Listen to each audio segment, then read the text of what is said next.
What's good, y'all? Buckle up, coming through on a quick drive. So, first and foremost, I want to say, great fight this past Saturday night between Albert Bell and Abdullah Mason. Excellent fight, great fight to watch. I was watching Queens of the Ring yesterday, and I see Queens of the Ring. Miss Nick had Albert. She had Albert Bell up 6-0, and I have to say, from a female point of view, watching this thing, she was damn sure correct. She was damn sure close as a motherfucker, because that's about what I was looking at my damn self. Because when she was talking about the same thing I was saying, it looked like Abdullah was having problems getting in and getting his shot off in the first like maybe 5 or 6 rounds. In the first maybe 5 or 6 rounds, things wasn't looking good for Abdullah. We were all sitting kind of wondering, when is this thing gonna get started? Because Albert Bell is a sharp fighter, especially from the outside. He's a cat type of counterpuncher. He cattish on counterpunching. Soon as you let your shit go, he got that motherfucking hook coming. Soon as you let your shit go. So that's what made it difficult for Abdullah to really get into what he wanted to get into. So I could understand where she coming from, because you got this goofy motherfucker Bark for the Bone, aka BFTB. I heard him this morning on his live saying Albert Bell be lucky if he won 2 rounds. See what I mean by I don't know what fight he be watching? He said that Abdullah just washed Albert Bell. Now, do y'all understand what I'm talking about? I told y'all last week about the eye test. Eye test talent. Remember we was just talking about eye test talent? He don't know what the fuck he looking at. He don't know what he looking at. Don't know what he looking at all.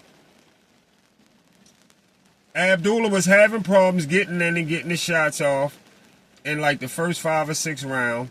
And even his corner told him in the later rounds that he had to turn it up. And he did. Just like Bud Crawford said the same thing sitting up on the podium after the fight. And he came up there when they was all sitting up there too. Sean Porter, Bud Crawford, Tim Bradley, and the white guy up there. Yeah. And Bud said that Abdullah showed me something, because it wasn't a lot going on in the first half of the fight, but in the second half of the fight, and as it got a little deeper, he showed me that it's another level, and he turned it up. See what I mean by what people who know what they looking at, and even Nick from Queens of the Ring, she even seen that exactly like that. That's what happened. That's what I seen. Same thing what I seen. And big ups to Abdullah on turning it up, taking it to the next level in those later rounds, and getting them out of there like he did. Now, I don't think they should have stopped the fight. I'm not going to take away from Abdullah win, because Abdullah was putting hands on him in the second half of that fight. He was giving him the business. Abdullah still would have won the fight. I think Abdullah still won the fight, even if they wouldn't have stopped the fight. But they shouldn't have stopped that fight, because it was a close fight. It was good to see how close the scores was going to be with that fight. But they shouldn't stop fights in the 12th round period, y'all. They just shouldn't stop fights in the 12th round, championship fights, in the 12th rounds with a minute left in the fight. You shouldn't be stopping fights. You just shouldn't. But it is what it is. The fight was stopped. Abdullah got the win. Big ups to Abdullah. And look forward to seeing him in his next situation. Hopefully he'll get a unification fight. Maybe get this strap up, get a second strap. What else I had to talk to y'all about? Oh, let me tell y'all.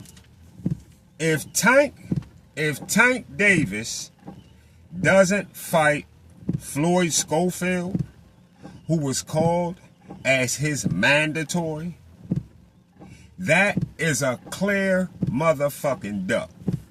Alright? I want everybody to understand that and know that if we got Tank listeners over here too. Alright? If we got Tank supporters over here thinking Tank can just do what the fuck he wanna do. Don't work like that on Sports Prediction 101. No the fuck you don't. Let me let y'all know now. If Tank don't fight Floyd Schofield, who was called his mandatory just recently, just like Keyshawn was called as Devin's mandatory. If Tank don't fight Floyd Schofield, that is a clear fucking duck. Alright? Listen, the Tank versus Devin talk, they can keep talking that goofy shit all the fuck they want. The Tank versus Devin talk was for them to buy time and avoid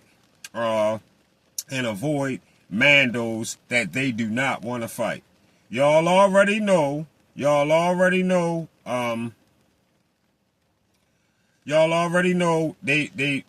got a lot of picks with these guys be having picks with who they want to fight instead of fighting who they supposed to fight. At this point right now, it looks like Tank is in the process. Tank is in the current process right now, y'all, of ducking Floyd Schofield as I speak. Tank is in the process right now of ducking Floyd Schofield. And he got Tank supporters out here trying to fake like they know Tank trying to make a fight with Devin. That is not true. It's not true. I told y'all 2 weeks ago they wasn't going to fight. I told y'all Tank was not fighting Devin 2 weeks ago. When they was talking about they was getting ready to make a fight, I told y'all that shit wasn't happening. I told y'all that shit was just some talk, bullshit ass talk. I mean, I told y'all that 2 weeks ago they tried to use that to buy time. Now comes out Tank's supposed to turn down $15 million. Tank's supposed to turn down $15 million to fight Devin, right? But at the same time, DHP didn't have that same money to put on their self in the Rolly negotiation. You see how none of that shit don't add up? That's the type shit I be thinking about. See how none of that shit don't add up? All this shit they doing right now, that shit spit bark for the bone over there doing, that shit is smokescreen talk. Trying to say Devin talking about Keyshawn want more than 25%, smokescreen talk. Smokescreen talk. Devin versus Tank, smokescreen talk, and Keyshawn do not want more than 25%. See, he got Sugar-Free Mars over there saying the same shit. Devin want more than 25%. They can't show you nowhere where Devin said he want more than 25%. None of them.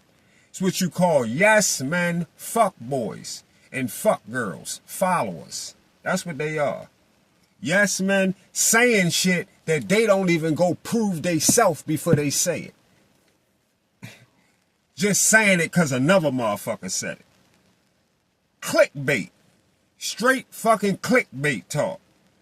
Devin didn't tell nobody that he want more than 25%. Keyshawn didn't tell nobody that he want more than 25%. Nobody. And guess what? Devin got what? 12 days? 12 days, 11 days, somewhere around there, 12 days before him and Keyshawn go to purse bid.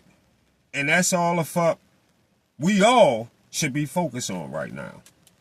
Devin versus Keyshawn and Tank versus Floyd Schofield. See y'all on the Get Back.